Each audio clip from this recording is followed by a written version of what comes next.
Minamahal kong Pangulo, alam kong ika'y pagod na, pero salamat sa lahat ni hindi ka nagpahinga. Kahit hindi na masikmura ang mga baho nila, patuloy ka pa rin sa pagbuhat ng ating bandera. Kahit ika'y gutom at hindi na makakain, tinutupad mo talaga ang iyong hadhikain na makatulong sa lahat at sa walang makain. Ika'y hulog ng langit sa aming mga dalangin. Minamahal kong Pangulo, sana'y di ka magsawa sa pag-aaruga sa amit lalo't sa ating bansa. Kahit hindi na maintindihan bias na balita, nakaabang pa rin kami sa iyong mga salita. Lampas 2 minuto, alay ko sa Pangulo. Itong tulang ito, pasasalamat kay Rodrigo sa walang humpay na katapangan at karunungan.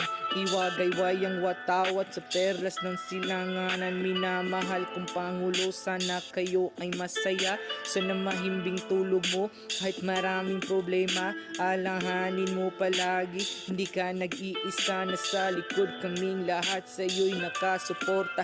Ramdam din namin, ama namin, ako'y napapikit na paluhod at ulo ko'y napayuko sabay banggit. Patawad po Jesus sa nagawa kong kasalanan. Ipagdasal ko rin itong ama ng aking bayan. Minamahal kong Pangulo, ika'y aking inidolo. Walang takot kontra krimen kahit na napakagulo. Hindi tinalikuran, sinugal pa pati buhay mo. Walang ibang Pangulong gumawa ng kabangisan mo. Nakaukit na ang pangalang Rodrigo Duterte sa kasaysayan ng Pinas. Wala akong masabi, purot akong bilib. Matud pas mga Cebuano, ayaw kumbiyan sabay kaliwat na nilapo-lapo.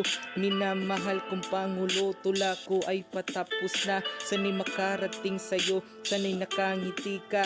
Lilipas din itong problema natin balang araw. Huwag mabahala, sisikat rin ang haring araw.